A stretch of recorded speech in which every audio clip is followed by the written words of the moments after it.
Good evening, and it's nice to see everybody this evening joining in on this quite difficult time for everybody.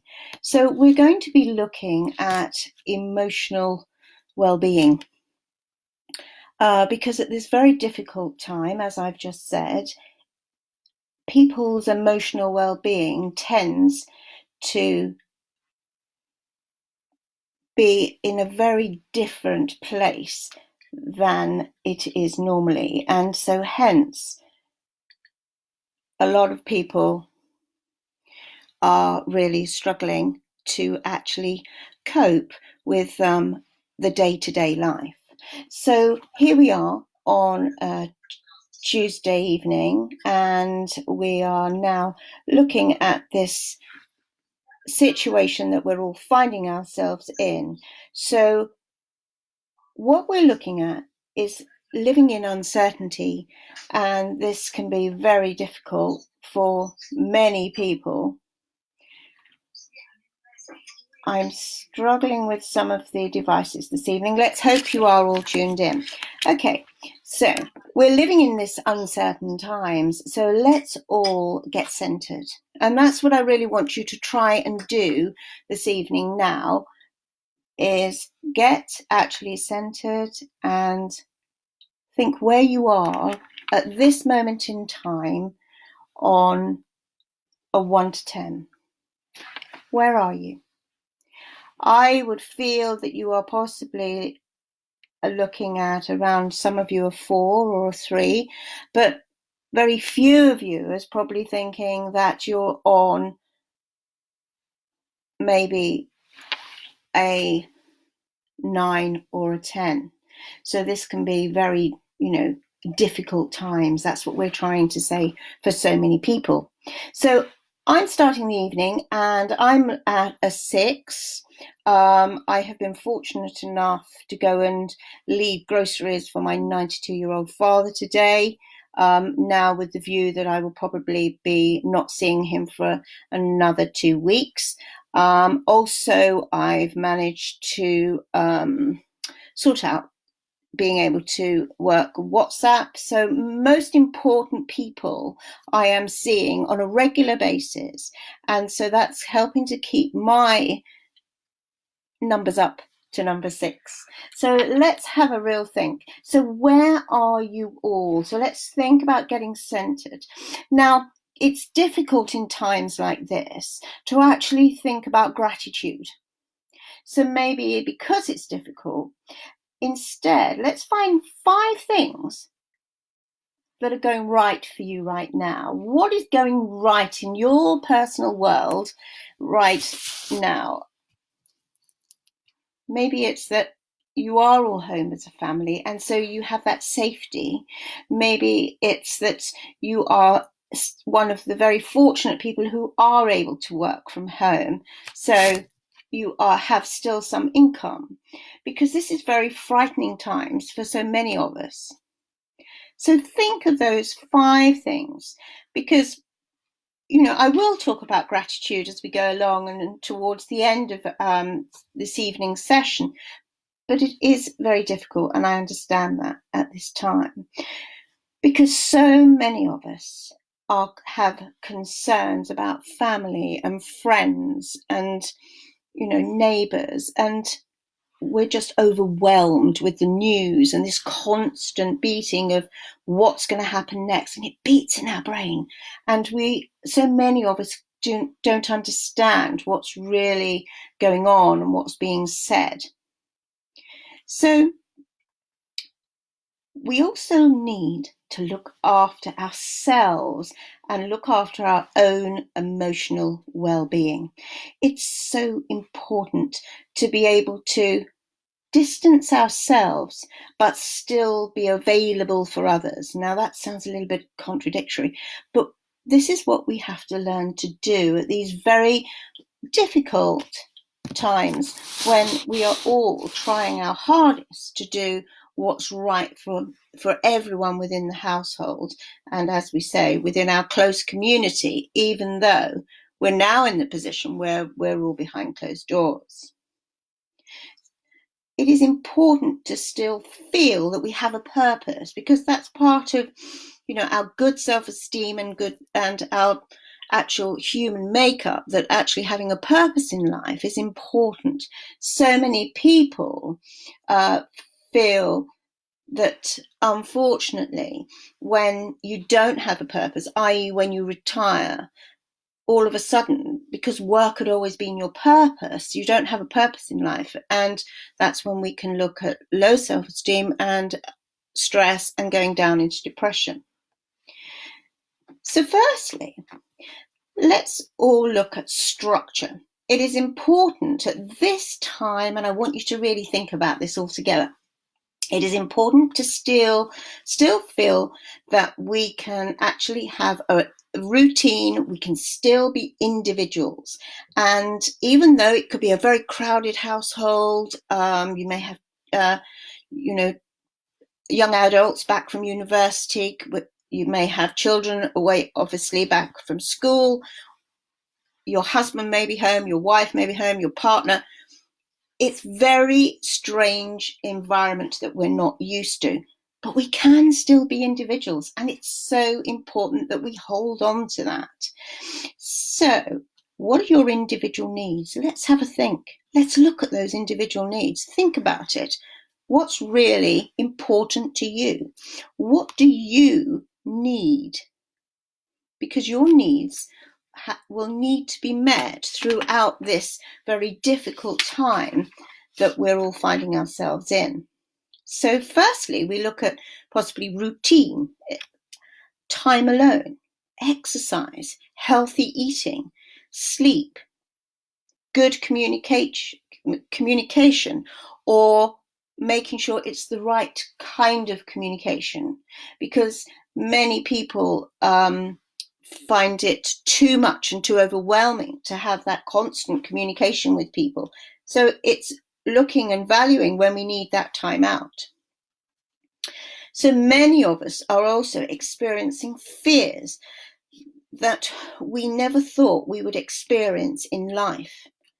We're fearing this isolation that we're now having to face up to. We're fearing our financial difficulties that many of us are finding that have come on in incredibly fast, quick, procession. So it's really difficult for so many. Job loss. This is all down to your financials.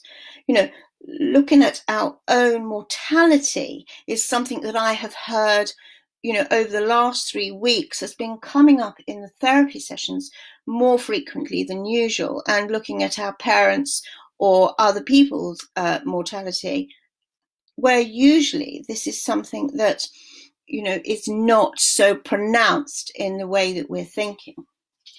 Many of us are feeling trapped because of this lack of freedom. We're used to, going about our own business, our own day, and enjoying, getting out in the fresh air. But so much is being stopped. And these are things that we have been taking for granted. So many emotions are coming up, and this is causing an awful lot of anxiety for so many of us. So let's stop and think what our routine is going to be. Because if right from the beginning now we're saying 3 weeks, who knows? For some, it's 12 already. So let's stop and think, what is going to be a good routine to get into so that we can all progress slowly and keep calm, and we are able to get through this and have a healthy mind, and hopefully we're going to remain with a healthy body also. So, firstly, it's important that we, set our alarms in the morning.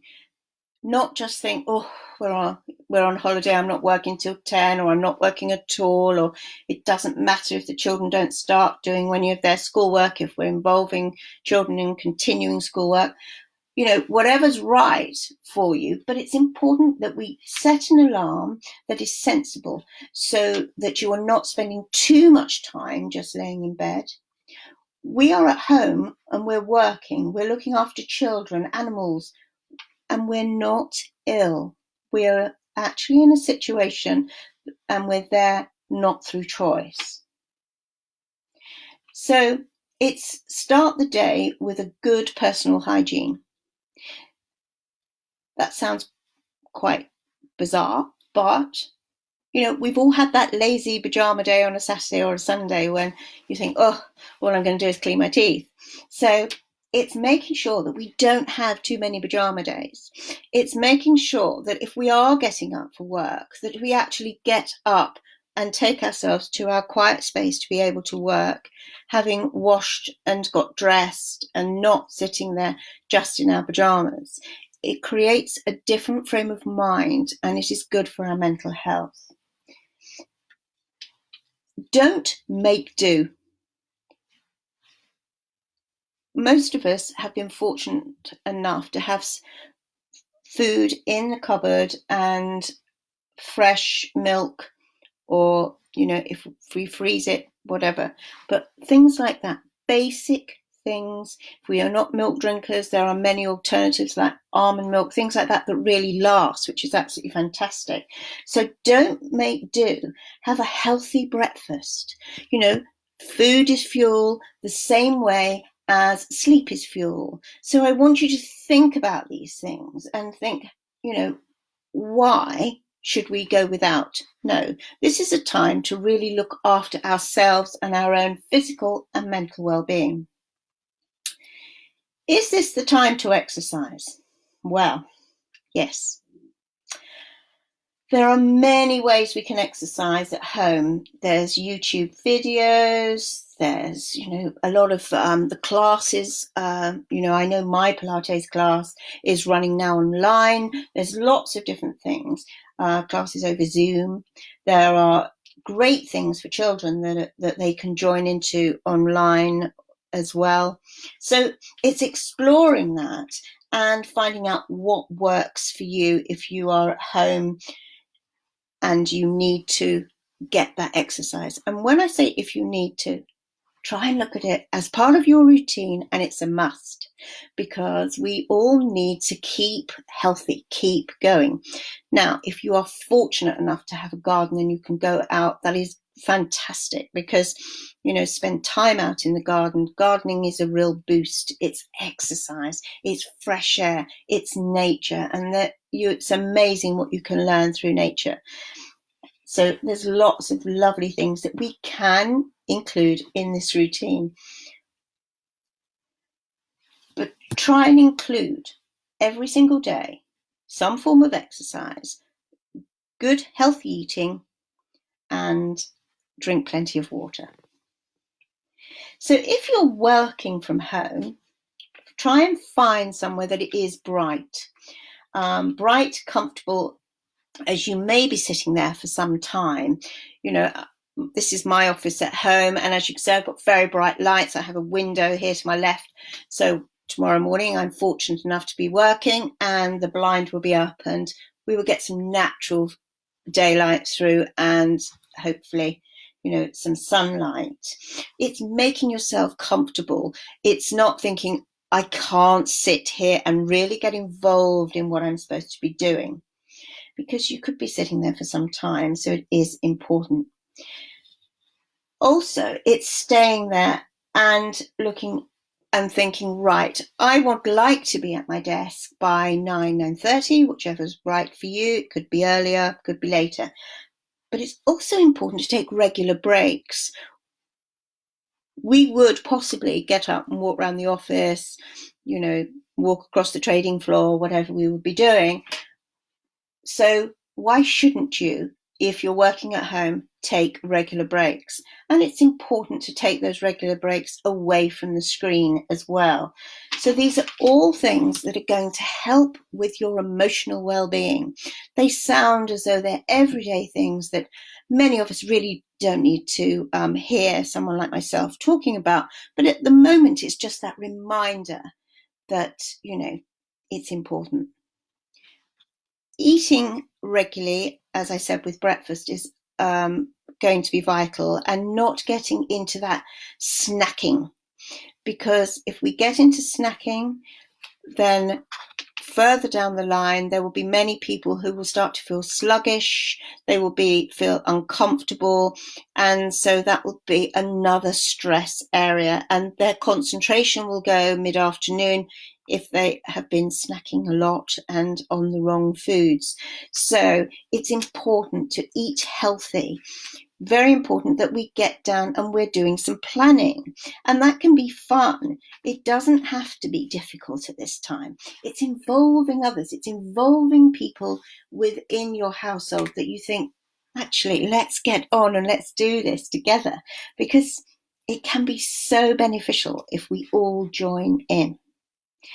So even though we are self-isolating, and I'm sure there are many who are completely on their own, it's still very important to actually look and think, okay, I'm self-isolating, but some of us are still, in very difficult situations within the home. So you personally are self-isolating, but people you are self-isolating with, it can be very difficult. Again, this is so important that we communicate and we actually look at that it is part of our routine to think when we spend time with others and when we don't. Families will know that at the same time every day, there could be a time when we all sort of get a bit scratchy, a bit itchy and think, oh, that's right. Is that a time when we all ought to say, okay, between 4 and 5, if we're not working, we're actually spending that hour on our own, and we just go to our own private place and we don't, interact. As much as I really talk about communication, in a situation like this, sometimes it is good for us if we actually have that quiet time. So, actually think, what is a good time every day that maybe as a household you take that quiet time alone? If you're completely on your own or if you're just with a partner, this can be quite easily done. But if the family as a whole, or if you're with flatmates, this can be quite difficult. So when you take that quiet time, for example, is this a good idea to think, should I be going off and trying some meditation or mindfulness or, reading? It may be a good time when we don't actually get involved with media, with social media, or on reading the news, and because that also is boosting people's stress to very high levels. If we are constantly listening throughout the day to snippets of news, because at the moment we're not hearing very many positives coming through. So let's get that daily routine, and to get in that daily routine, maybe it could include meditation, because this could be very, very beneficial. And even for children or young adults, it would be great if you actually got them into that at this time. It's so beneficial. So we all need to keep up with what's going on with this coronavirus, but over-checking or binging on news throughout the day is not a good idea. It's not a good idea for our emotional well-being. So think about it. What feeds your anxiety? We're all individuals, so I want you to think about it. What feeds your anxiety? So try and set times in your routine to read what's happening, as pop-ups and automatic updates can actually stop us being productive. We're into a piece of work, we're reading with our children, we're exercising, we're out in the garden, and then a pop-up. Do we really need this? I want you to stop and think what you're actually getting from that. Or should there be a time when you say, okay, it's far more productive for me to put in my daily plan that I will watch 15 minutes of lunchtime news and possibly in the evening. So I would like you to really think what this is doing and how it is right for you. Yes? Okay. Right. In your day, make time for friends. Now, a lot of people are suffering from being kept in, but a lot of people who have suffered previously from agoraphobia, social anxiety, are also fighting with their emotions, because if they have dealt with it in the past, it is actually reinstating those emotions of what they felt. So let's think of how we communicate with our friends, because what we're told at the moment is to go outside is going to cause illness. It could cause death. It could cause everything awful, all those awful, terrible words that we use. But it doesn't have to be like that. So your friends are in maybe different, obviously in different houses, different areas. Whereabouts in the country are you all? I'd love to know if you're on, Instagram and you're able to say whereabouts in the country you are, or on Facebook. It would be lovely to know, where people are, where are you all coming from? Because what I want you to think is that we are all joined as one when it comes to suffering with this dreadful issue that we've all found ourselves in. Nobody could imagine that we would be in this position this evening. So communicate with friends. Now, it's really great. Oh, there's somebody there from Manchester. Great, Bristol. It's really super to think that we're spreading it around to listen, so people are listening to see, what's going on. We're all dealing with this differently and privately. So, friendships. Now, it's great to text friends. I do it all the time. It's great. WhatsApp, here we go. But isn't it lovely to actually see someone face to face, talk to them? It's a different feeling. And the people that are suffering, thinking, I never want to go out, actually being able to see the outside world, maybe see one of your friends sitting, in their own lounge, and in remembering positive times that you've had there, and actually making a pact with your friend that we're going to speak for 15 minutes, but we're not going to mention Corona. We're only going to mention lovely things that we experienced together when we've been out. And they will be hopefully things that we will be experiencing again in the future. Hearing a voice means so much more than just, oh, there's that text. Oh, there's another text. Yes, it's wonderful to think people are actually there for you, but at the same time, knowing that voice, looking at that face, says so much more. So let's try and get that list together. So what I've done, I've written a list of all friends that I haven't contacted, that I haven't contacted for a long time. I've got a list of friends that I would really like to talk to, and positive people that I am going to be able to feed positively, and they're going to feed back positively, because that's also very important as we go forward. Who would you really like to talk to? Who haven't you shared something with? People who are really suffering and having this fear now of even going out in the future. Get hold of those people that you've had great experiences with, because you can share lovely positivity with them and it will make such a difference.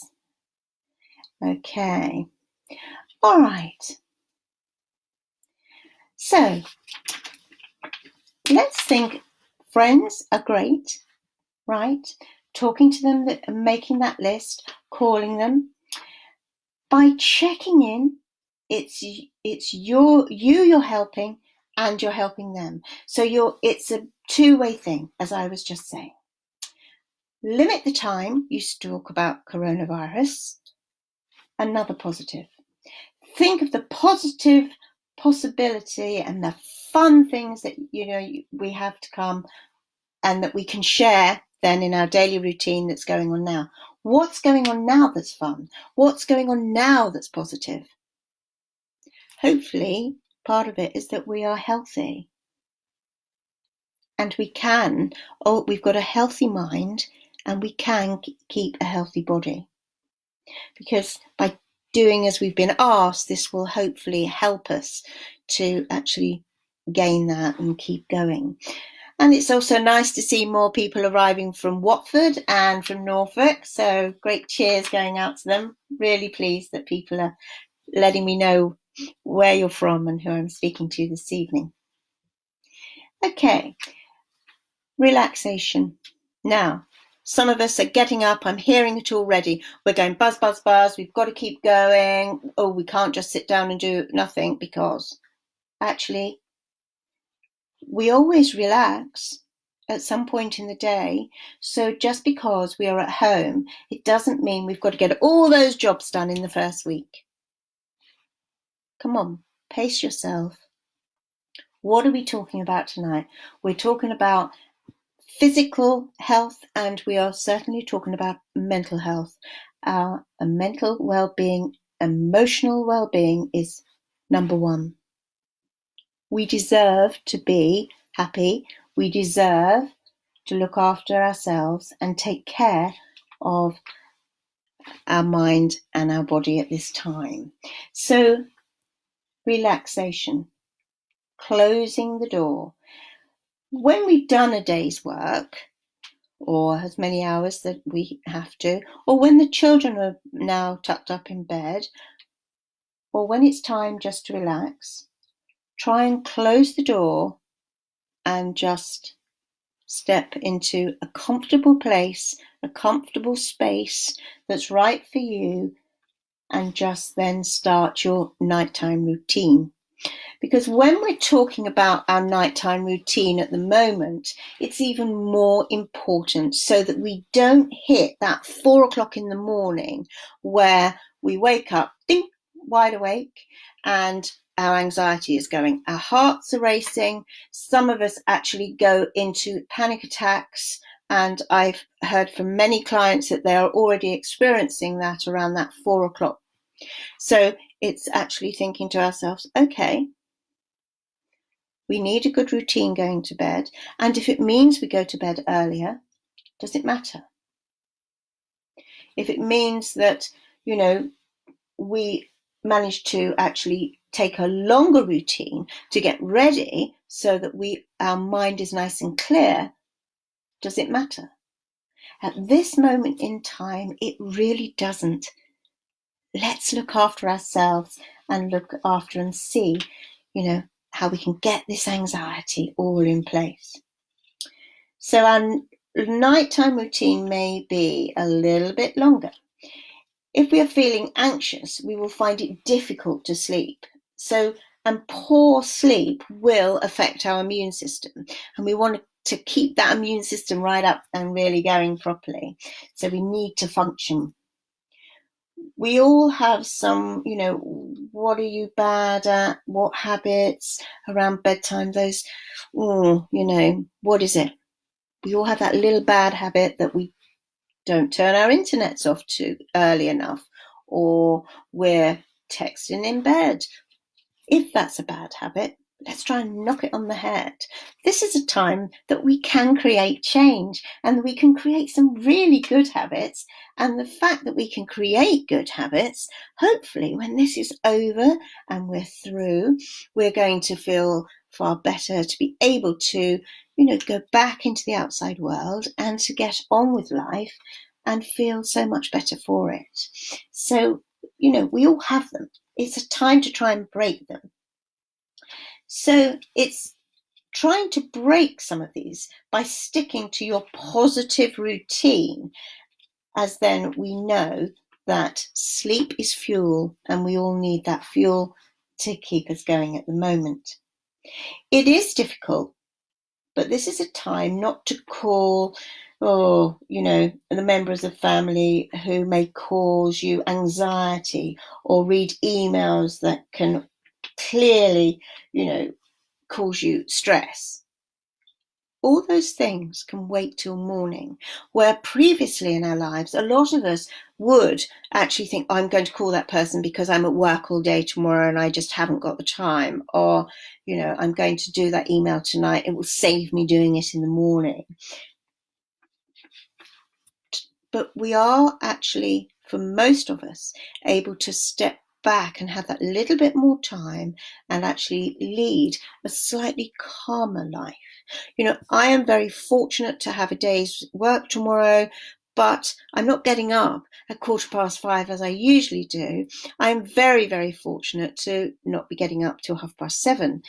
So this is what I mean. So many of us are in that position who are fortunate enough to be working, and I really do class myself as fortunate at this time, that, you haven't got that stress of the journey. So you can do those emails and contact those people that may cause you a little bit of stress at night. You can speak to them when you are fresh after a good night's sleep, so that they're not going to trouble you. We don't want those panics at 4:00. Our sugar levels are different by 4:00. If we have got our normal sort of evening meal around 6 and 7, our sugar levels are dropping and we're waking up and we're feeling anxious. We need the bathroom. And I am hearing from many clients that that's a time when some of you are having panic attacks. And it's a time when maybe we should actually address that and think, okay, what are those people who are causing me stress or may cause me stress? Leave them behind until morning. Okay, so many of us are finding that we do have more time. So to do things that you have promised yourself in the past. So what about meditation? I've touched on it already. If you've listened to me previously on some of my talks, I do push it because I do find that with so many of my clients, after persevering with it, and I'm not saying they all find it easy straight away, but after persevering with it, this is very beneficial. So do yourself a guided meditation. There are many apps and online that you can now get hold of. That is one of the most relaxing ways to unwind and feel ready for sleep. So instead of feeding your anxiety at this time, let's try and look at positive emotional well-being so that we can actually just fall into sleep. So if you have an opportunity tomorrow, for example, and you have some space in your day to write out your schedule for the week and try to get into a routine. So next week, it will only then need a little bit of tweaking. This could be really good and a great way to start the day nice and calm and feeling positive. Very basic ideas, but very, very good, as I've said before, for your well-being. So for many of us, the feeling of being out of control is difficult. So many of you are feeling out of control at this time. I want you to actually stop and think. You are still in control of your everyday life. And that's why I started this evening talking about this routine and what we can do. What is the situation is that you are in control, but it is in new boundaries. And it's working out what your boundaries are. And I want you to stop and think. You are the sum total of your thoughts. The only difference between one who is optimistic at this time or pessimistic is what you are choosing to focus on, not the situation that you have access to or finding yourself to in life. Think about what I've said. So we've got to try and get into an optimistic frame of mind by focusing on what's good, because we have the choice. Every individual has that choice of what to focus on. And this is what's so important. So everyone is having different ways of handling these changes in life, and handling them at a different pace, because they've all been put on us very quickly, but we're all different. We're all individuals. So, but the changes will have to happen, and they are happening. So this is why it's what we choose to focus on. If we choose to focus on, I cannot cope with working at home, think about what message we're giving out to others regarding this. What are we giving out to members of our family? What are we giving out to children? We're not actually saying those words, but they are our templates that we are not aware of at the time, that we're actually projecting onto other people within our home. So it's important for each and every one of us to make those choices and to try and be optimistic at a time that is very, very challenging for us all. So also, think about it. Even if you have lived with your current partner or your flatmates or your family members for many years, this is a very different situation that our emotional being has possibly never been involved with. You would have been involved with many traumas, but not necessarily anything that is pulling you in together in an environment that feels unhealthy in the way it can do for many of us. So we are being tested, unfortunately, in many cases. But also I would like you to just take a second out to remember, this is happening all over the world. And each and every person is handling it differently. And each and every person is at a different place within their ability to handle it and to work with it. And some of those people have already experienced war, or they've already experienced national disasters, or they've even had famine. So think about what's being brought up and how we can choose to focus on those positive things in the here and now that are actually happening. So I would like you to really think then now about how you are dealing with your anxiety. How do you personally deal with your anxiety? Are you someone who needs to share your feelings, be with others, or are you someone who likes to be alone and then get busy and go and do things, maybe cooking or cleaning or something? But I want you to think about that, because how do each member of your family deal with their anxiety? Some people like to share. If they are feeling anxious, their fear is being on their own. So they like to share. They like to turn around and talk again about, what's going on in their mind. That is their choice. But if you are someone who is the opposite and your need and your way of dealing with your anxiety is to be silent and quiet and yes,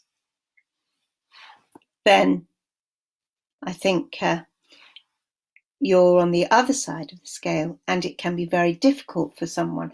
And I've just had a message from somebody who's listening this evening, and this will make you laugh. I'm bleaching the skirting boards, she's saying. This is one of our ladies from Norfolk. How fantastic.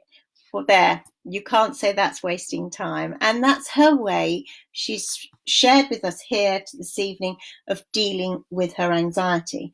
And yet I obviously don't know her partner or anything, or if she is within a relationship, but her partner may be someone who deals with it completely differently and wants to shut the door and stay on their own. So communication here is vital. It's important, as I have said many times, but please try to talk to other members within your household to see what works for them, what works for each individual. Because if we know how to respond, it will cut down on any aggravation, any small rows or difficulties that one may have. A small thing. Some would like, some people who are anxious and want people around them would think, I'm just going to knock on that person's door. I'm just going to knock on my partner's door, even though I know he's taken time out and he's up there reading. Try and actually stop yourself from doing that and gather your thoughts.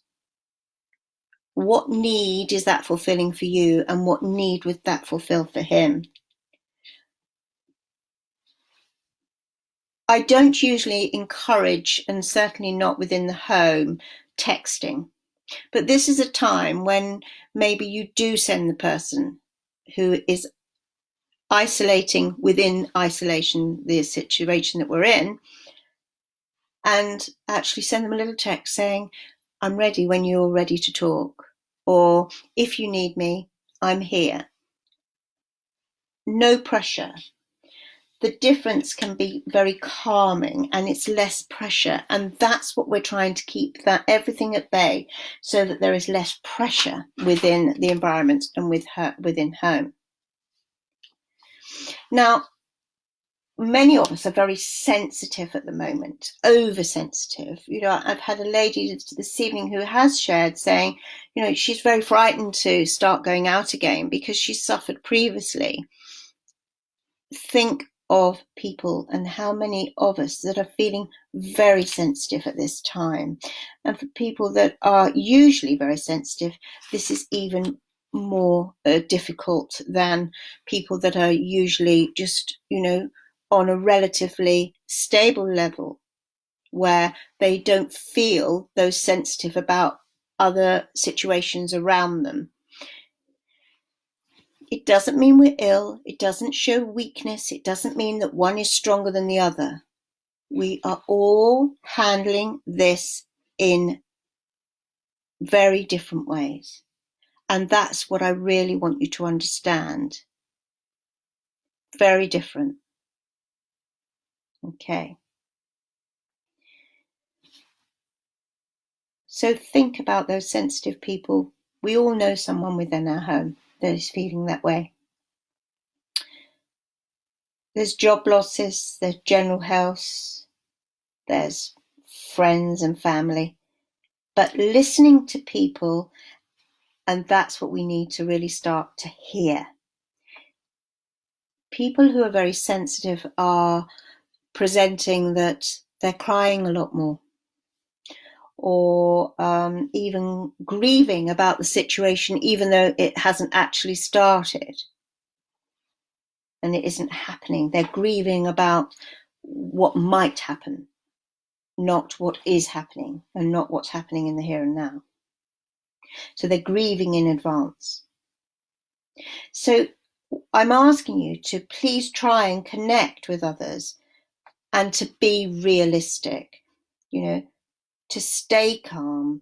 Others may not understand the reasons why, one person's upset in the family and one person isn't, or, even a friend on the other end of the phone, or on WhatsApp or Skype. We may not understand.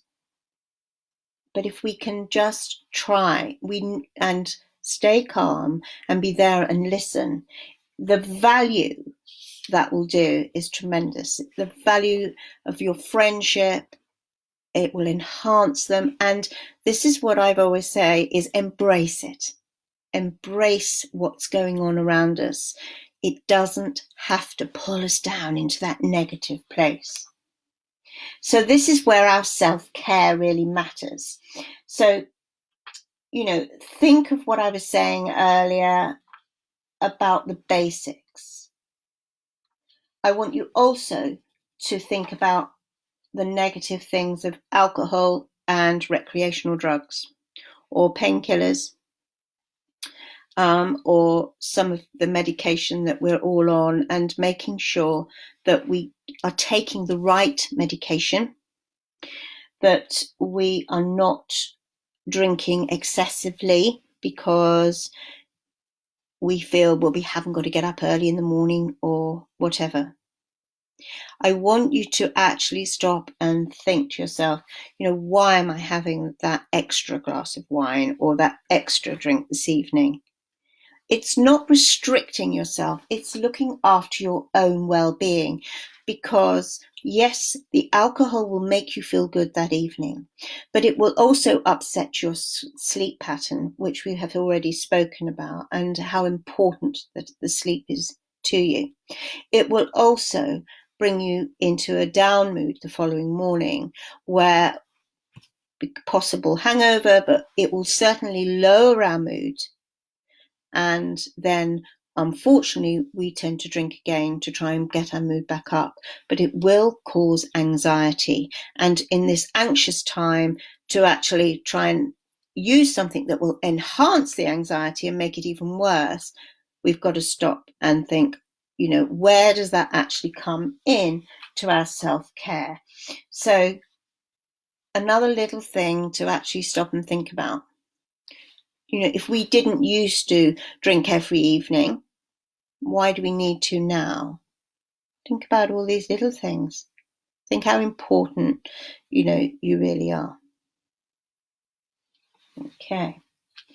So we need to overcome the need to try and help everyone and say yes or I will. Have you heard that?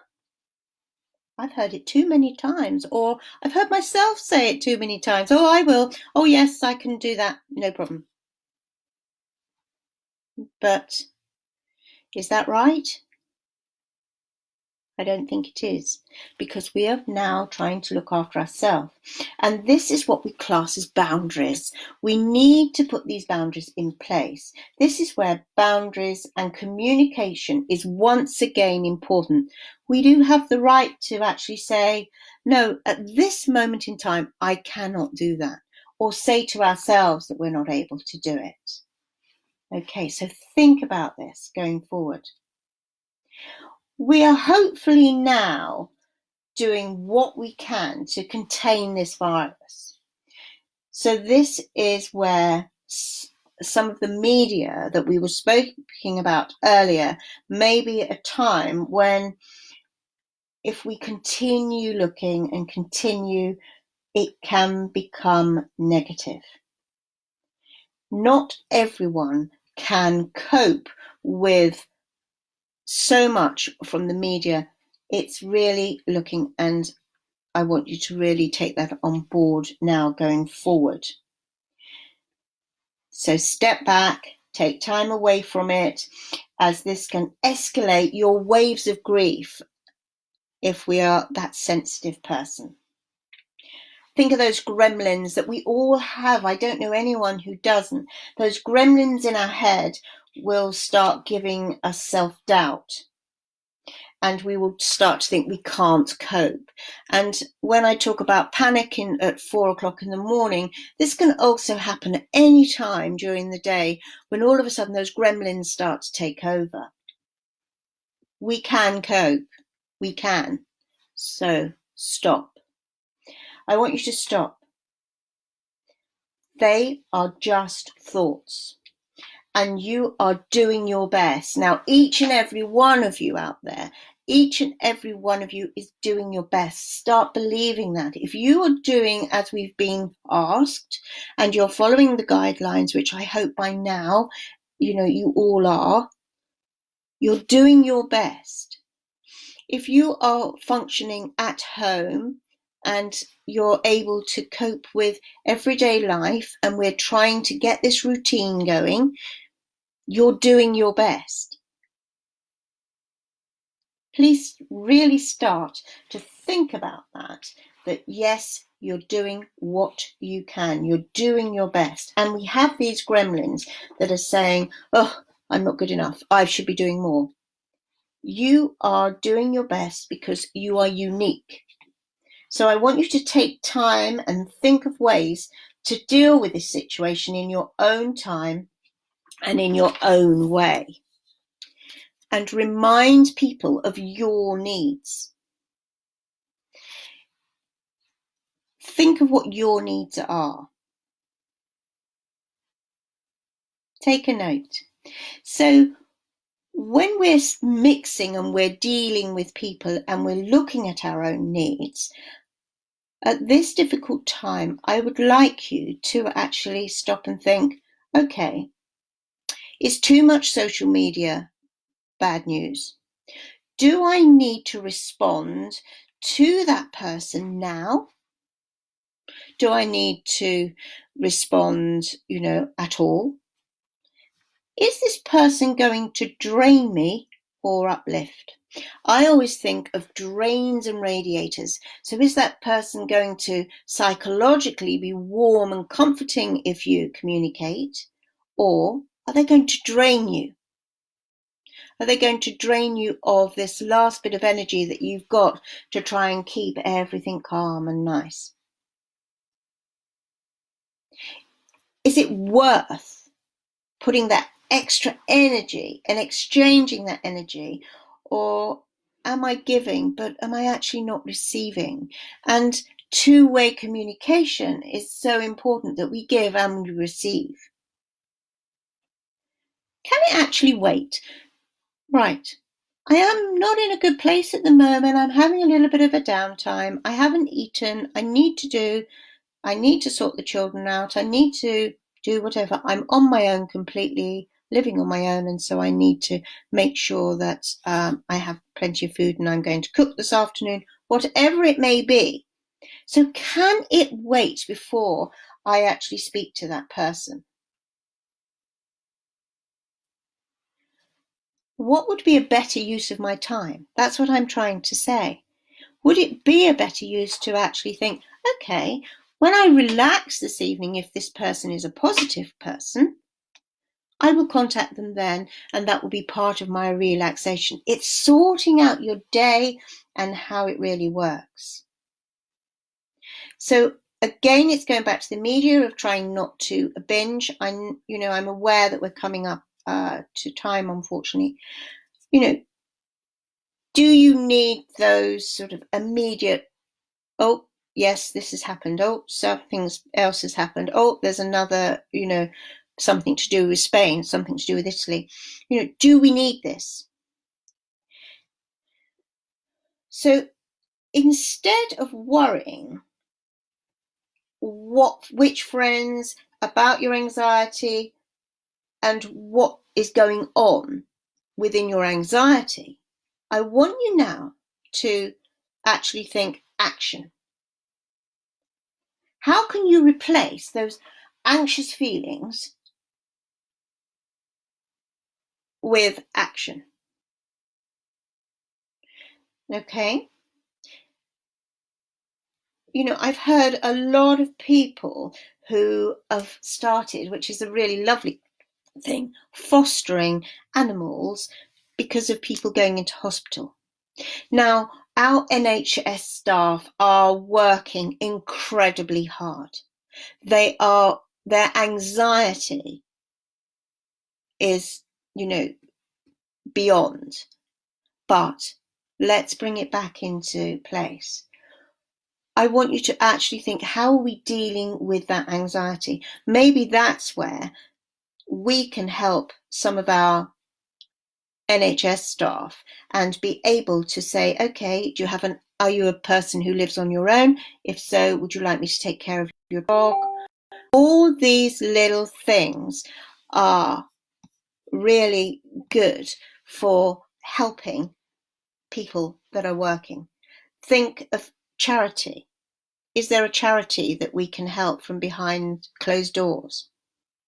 Calling neighbours. Now, so many people who are working in the NHS, I know, probably won't even have time to listen to something like this evening, but their anxiety, if you know anyone, it's being far more understanding to them. Give them space to be able to take time. 10-minute meditation per day can lift you and energize you for another hour. Trying to get the right sleep, listening to, I listen to sounds of the rainforest or sounds of the sea most nights, just for half an hour. My OK Google, and there it goes, and it just helps to relax me personally into sleep, especially if I've had a very busy day. So the NHS staff at the moment are having triple the amount of work that I have ever experienced, I am sure. So thinking about, ideas like that, where you can actually relax, do a full body scan, which will help your anxiety, staying in the moment. If you cannot prove something, then it is an irrational thought. So let's try and be rational in the way we are thinking, because anxiety can be very paralyzing at the moment. So what I also feel that people may have time for is deep breathing. So before we finish this evening, I'd like you to sort of think, right, deep breathing. I want you to breathe in for 7 and then out for 8. In for 7, out for 8. And so we're going to breathe in together, and 1, 2, 3, 4, 5, 6, 7, and out. 2, 3, 4, 5, 6, 7, 8. Repeat it. It will clear your mind. You may feel a little bit dizzy at some point to start with, because your body is not used to it, but it's really good as energizing and getting the blood flow and everything within the body. Do that body scan if you are able to, when you do get to bed. If you are full of anxiety, especially for many of our, as we say, our NHS workers, do that body scan. Lay in bed and go through your whole body, relaxing every part, every muscle, everything, every finger, your fingertips. Feel your toes, the balls of your feet, absolutely every part of your body, and help it to sink into your mattress, and so that it aids a good night's sleep, especially if sleep is very precious and maybe you're on call or whatever. So also, something that's always good for everybody is dance. If it means you put your favorite music on and you dance around the room and you shake off the day, then please go ahead. This could be, something that really does help, and nobody's there to see. And if they are, you can laugh together, because this is a time for laughter. So we'll end this evening, and I want you to think about some of the things we've said. Try and get it down in writing, possibly a good routine for your daily your week, and so that next week we're only going to have to tweak, and then we can see where we are from there. All right. And also, I would like to say that next Monday I will be back, and we will continue with our discussions and see how we're all getting on. And also, we will be looking at possible conflicts that may be starting to arise and how to literally dilute them. All right. Please have a good week. I will be back at 8 p.m, 8 o'clock, not 8:30, next Monday evening, unless Boris is talking to us. And then, unfortunately, the same as last night, I'd have to put it to the Tuesday. But let's hope for next Monday at 8 o'clock. and I look forward to you. And please try and have a very positive week. Thank you very much. Good night.